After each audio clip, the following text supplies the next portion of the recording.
like 8 hours. How long are we gonna be here? Yeah, I'm hungry. It's been 8 minutes, not hours, and we need to come up with something for the AGDQ pre-show. 8 minutes, 8 hours. Time has no meaning anymore. What's the difference? Hobbs, I'm hungry. The difference is that we still don't have an idea. All right, we're going to run out of time and have to cut the pre-show. I'm telling you, drones. Hungry! Mimi! An Afro Boy's hungry. Spike, delivery exists. And Keys, I told you, no drones. Why not? Come on, everybody. I know if we just all put our heads together, we can buckle down, we can knock this thing out quick. We need to think bigger. What if we did AGDQ in space? Ooh, let's just find Atlantis. Everyone knows COVID can't get you underwater. I've got it. I swear to God if you say drones one more time. I don't got it. Okay, what if we have a stupid joke where we throw out a bunch of ideas and then, like, Hobbs rejects them all? No, we did that last year. Well, what do other people do when they're all out of ideas? Rip off something that's popular? Yeah, that's much easier. Live from the internet, it's AGDQ!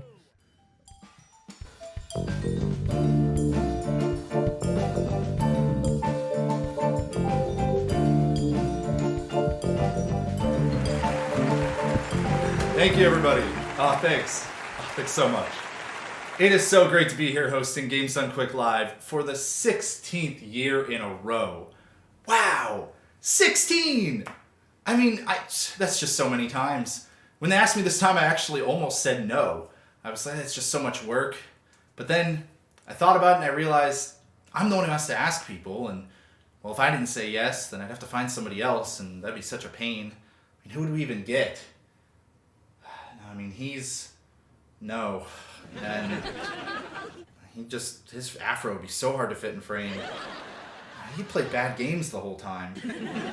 So I said yes. Hobbs, And your laundry's done, and you left lint in the dryer. Richard, I told you we're doing a thing. You gotta get out of here. No. Get out of here.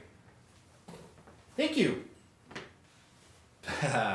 What a fantastic audience we've got here today, everybody. No, you're not buying that one. All right, let me level with y'all.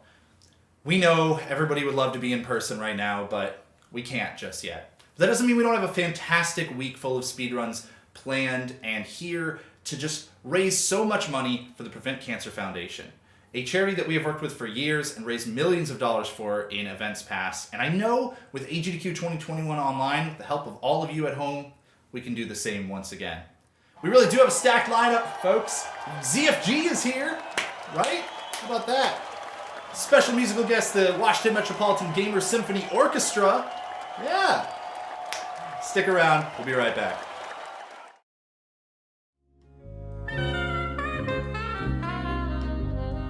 Igor, come quick! I've done it! What's that, Dr. Frankenkins? After months and months of research, I finally concocted the perfect formula for my favorite part of any Games Done Quick, the awful block. Oh, yes, Master. That's my favorite, too. What terrible ingredients must I summon from the dungeon to create this monstrosity? Well, my dear, I'm glad you asked, Igor Vegeta. It makes for a perfect segue into my monologue. I've poured all over the awful blocks from decades past. Well, really just the one decade. And I've pinpointed things down to simply 3 main ingredients. All week long, speedrunners focus far too much on going fast and coming underestimate. Like me. Awful Block instead takes its time and even watches the dreaded cutscenes. The acting must be bad. The audio must be unbalanced and the overall quality must be abysmal. Igor, fetch me Mr. Bones for the Sega Saturn. Wow.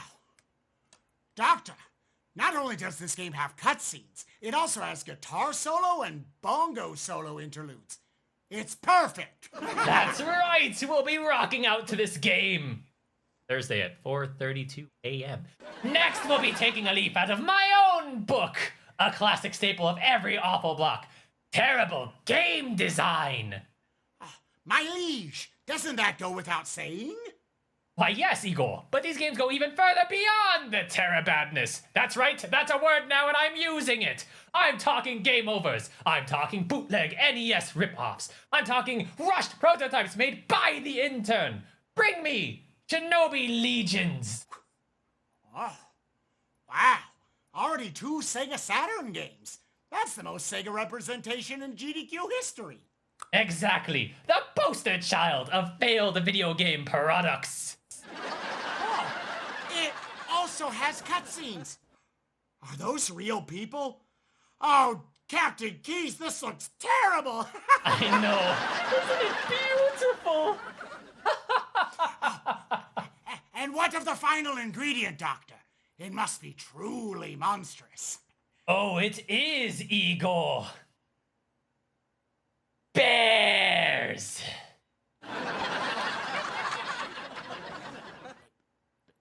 I'm sorry, bears? Bears! Think of it, Igor Vegeta. Think back to the most awful inclusions of marathons past. Animorphs, Envirobear, Animorphs again. It all comes back to bears, Igor. Bears! You're right, sir. Shall I fetch one from the zoo?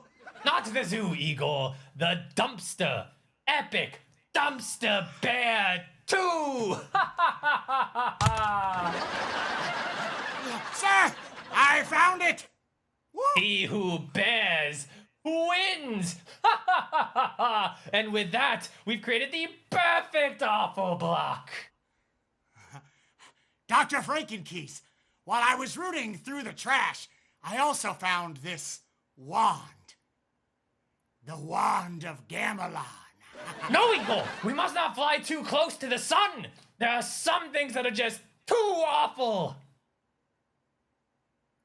Oops. No, Igor, what have you done?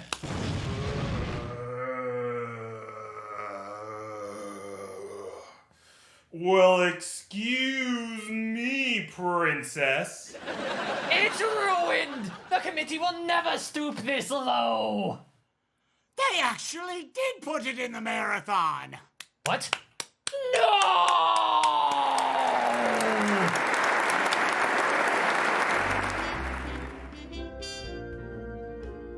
Welcome to Cooking with Gas, where we do it fast. My name's Kenny, and that's my co-host, Jenny. It's so great to be here today. I'm really excited to make all these fun dishes for us to race through. Now, Jenny, as you know, AGDQ is this week, and nobody's going to want to leave their seats. So we need some speedy recipes that gamers can snack on throughout the week. Well, I have just the thing for you, and with some basic ingredients, you all can make it at home too. This one I call Ice Age Scrat's Nutty Adventure. In terms of the ingredients, we're going to take 4 types of nuts. So for me, I have some peanuts, My favorite. some almonds, some walnuts, and some sunflower seeds. A little different, I know. Then you're going to combine those. You'll have a bowl of ice here, and then a heaping tablespoon of surprisingly competent 3D platforming. This recipe really breaks the bounds of what you think mixed nuts can be. Absolutely. Next up, we're going to mix all of the nuts together, and then we will crush them up. Just like Yoshi Pro is going to crush his estimate on Wednesday. Yes, and you know, I took a note out of his cookbook. The main trick here is to hover over the ice constantly. And then when it's all cold, you'll know it's finished. Sounds simple, but Jenny, you know that's not how we do things on this show. Are you ready?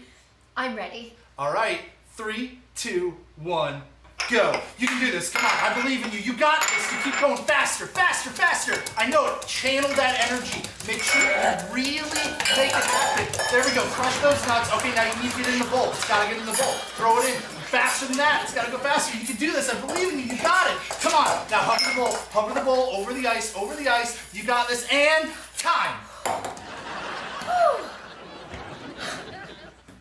Well, that looks like a nutty adventure to me. Sure does. I can't wait to try it. But don't fill up just yet, because we've got a 106% grade A meat full course for you coming up next. Wow, that sure looks like some super meat. Boy, I'm hungry. Me too. So let's take a look at the ingredients. We need 1 pound of ground beef, half pound of lamb, 1 whole chicken, whole thing right there, and 2 pounds of mochi mochi pork. Now, I've never tried mushi mushi pork. What does it taste like? It tastes a bit like a shoot 'em up with a hint of arcade influence and a pretty strong anime aftertaste. That sounds perfect for our viewers at home. Sure does. But Jenny, everyone knows a dish can't just be meat. So we're gonna need about a half dozen side characters to add later in the baking process. Okay, so how do we prepare this dish? Well, first you're gonna take all of your meat and you're gonna mix it together. Really take your time to tenderize the meat thoroughly. Then we're gonna throw it on the stove so that way we can let the meat brown. But then how do the side characters come into play, Kenny? I'm glad you asked, Jenny. We're gonna add a little bit of sweetness with Bandage Girl. We're gonna add a double jump of Joseph and a dash, no, many dashes of Nigel. Then we're gonna take the whole thing and throw it in the oven for an hour and a half or a little bit less depending on how long it takes to finish the second ending. Alrighty then, Kenny, are you ready to go? I sure am, Jenny. Okay, here we go. 3, 2, 1, go. Okay. Okay, what are you doing? Get the meat. Mix it. Hurry. Go. More. Tenderize it. More. Tenderize more. Oh my God. What are you doing? Yes. More. Keep going. Hurry. All of it. Season it. Get it on there. More. Dashes. What did I tell you? Keep it going. Mix it together. Oh my God. In the oven. Hurry. Hurry! I mean, when we do this. Just, you gotta hurry. Oh my God. Oh, and done. Looks like it's gonna turn out perfect. You can see how well he prepped by looking at the trail of meat left behind. But Jenny, if you know me, you know I've got a bit of a sweet tooth. So what can we make to cap off this day of delicious meals? Well, how about a great vegan dessert inspired by some retro royalty? We call this dish Banana Prince. Now, it's usually a very expensive dish, but to save time, we're going to use some basic ingredients that you could find at your local NES. To start, we'll be taking some vines and letting them sit for a little while so that they can upgrade over time in function and flavor. Then we're going to take some bananas and some ice cream. We're going to cut up the bananas and mix them in with the ice cream. Now, to cut your bananas quickly and efficiently, I recommend a nice swordsman. I personally prefer the brand Kirby. So, a Kirby swordsman. No, a swordsman Kirby. Okay. Then to top it all off, we will finish with a box of a taste, some pepper from the nearest dragon. Pepper, huh? That sounds like it would taste weird. Sure does. Now, this should take about 15 minutes to prepare, and I recommend enjoying it on a Tuesday morning. That means it's time for my favorite part, the head-to-head battle. That's right. We will each be preparing our own dish this time, and the winner of which will receive the coveted golden bottle opener. I never win the golden bottle opener. Okay, are we ready? Yep. Okay, 3, 2, 1, go. The scoops in, ice cream, go. God, it's so delicious. I've got this. Banana. Everybody likes the peel. It's the best part. Okay? I think I can do this. I think I'm actually gonna be able to win this one. I think I've got Here, this. I need the pepper. No. Hey, what? Hey, you were disqualified. You didn't even use your chicken or cut up your banana properly. Looks like I'm the winner once again. I get the bottle opener. Well, thank you all so much for joining us on another episode of Cooking with Gas. We'll see you all next time. Let's dig in. Bye.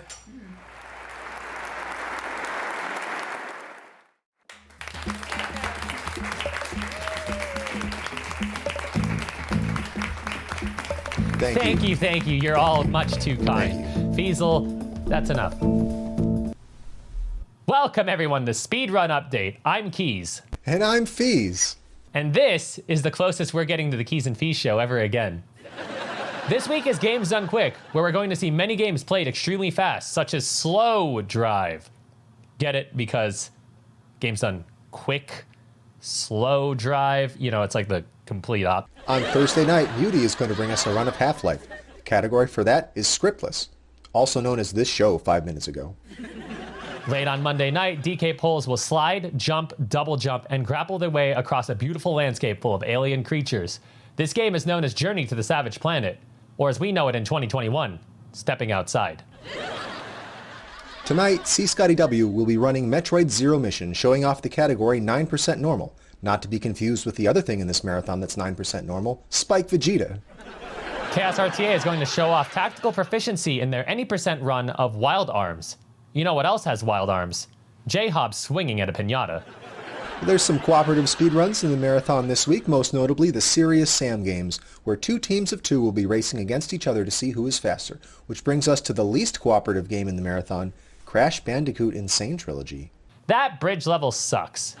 Left 4 Dead 2 will be clawing its way out of the grave this Tuesday night. Waifu Runs, that is their name, will be tackling all of the main campaigns by themselves in just under an hour. You know, this series reminds me of another series that should be Left 4 Dead, Sonic the Hedgehog.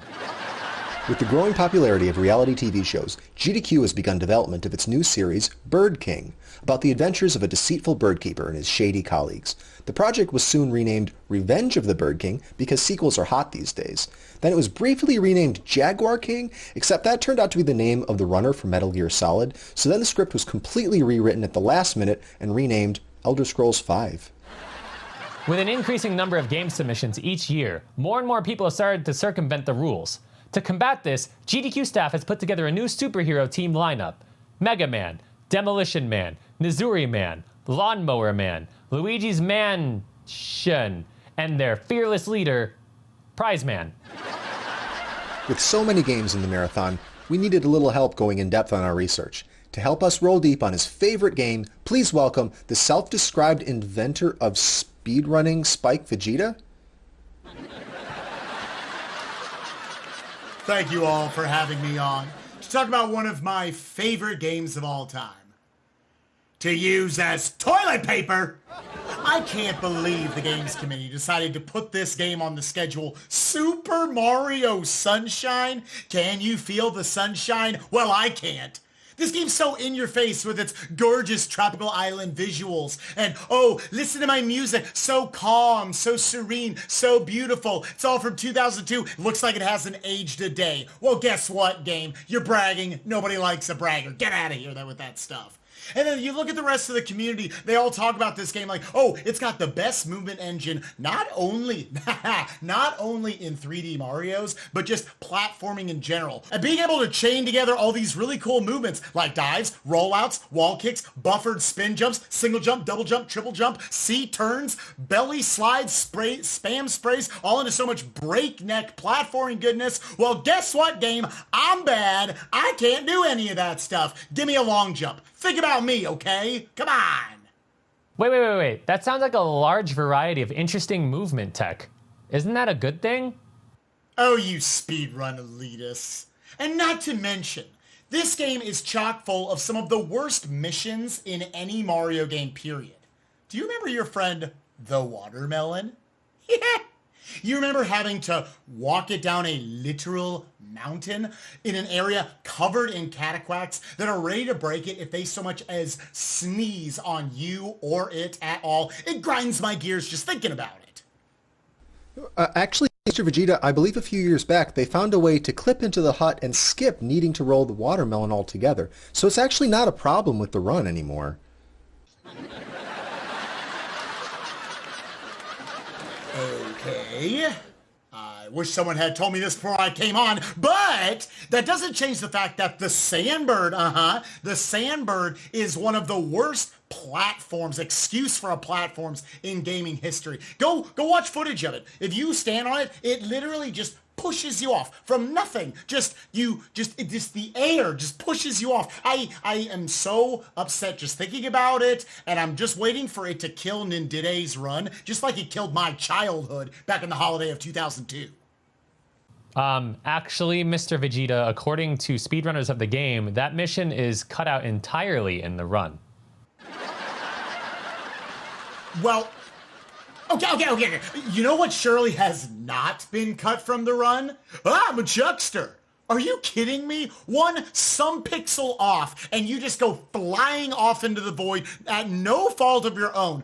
Whose idea was that? I'm pretty sure it's actually impossible, and it will surely kill the run this week. I mean, he's the best runner in the world. I expect him to show off great strategies to take advantage of how far the chucksters can throw you, not just complain about it. Also, it's not that hard, actually. Get good, Afro Boy. Ooh, fine. You know what's inexcusable beyond a shadow of a doubt? An opening 6-minute cutscene. A great time to read donations. A great time to waste my life. As runners have, I'm sure, wasted literal thousands, and I mean thousands of hours of their lives watching Mario get thrown in jail. Yeah, we got nothing there. I rest my case. This game sucks. And I wish it loved me. Thank you, Spike Vegeta, for that unique take. That's all the time we have tonight. From everyone at Speedrun Update, thank you and good night.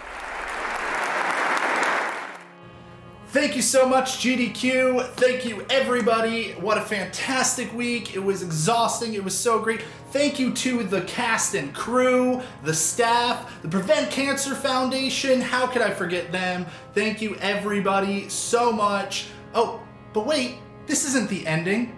It's only just beginning. Let's go ahead and kick off AGDQ 2021 online, right? Matt, let's hear some words from PCF. Have a great week, everybody. Welcome, everyone, to Awesome Games Done Quick 2021. We've got a great show for you this week. I hope you had a great new year. And before we get into it, I want to make sure to introduce Amy and Jody at the Prevent Cancer Foundation. They're going to talk to you today about all the amazing things that your donations have helped support internationally. So let's kick things off with them. Hi, everyone, and Happy New Year. I'm Jody Hoyos, Executive Vice President of the Prevent Cancer Foundation, and I'm here with Amy Sokol, our Managing Director of Finance and Administration. And we're very glad to be with you again this year. The Prevent Cancer Foundation has been working for 35 years to save lives through cancer prevention and early detection.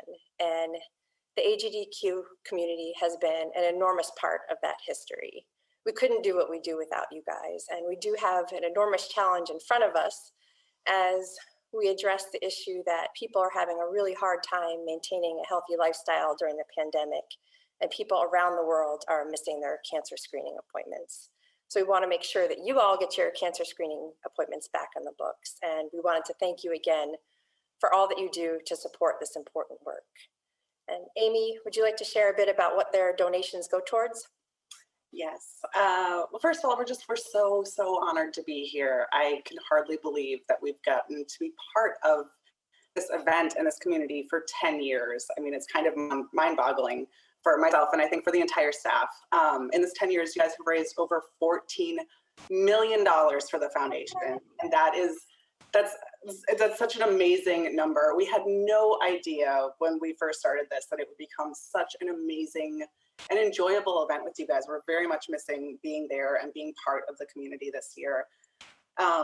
In these 10 years, we've gone from, you guys have funded nearly everything we do. And in 2016, we were able to expand into funding international grants, which has been a huge process since then. This first grant we funded was only $10,000. And since then, we have an annual process and are giving out grants $100,000, $250,000 to fund this really innovative international work. And the most exciting part for us is that we get to expand on technology and how to expand cancer screening and availability across the globe by using things like iPhones, apps, iBreast, mobile colposcopes, all of these innovative technologies that are changing people's lives all across the world. And you guys are funding that work. And I can't even express how important it is. During this week, you're going to hear from 4 different researchers that we have funded, that you guys have funded.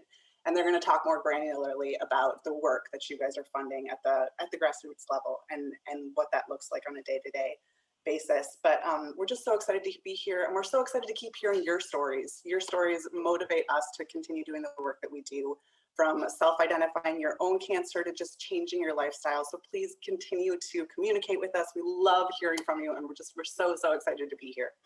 Absolutely. Thank you all so much. We can't wait to see you online and in person next year. Have a great week.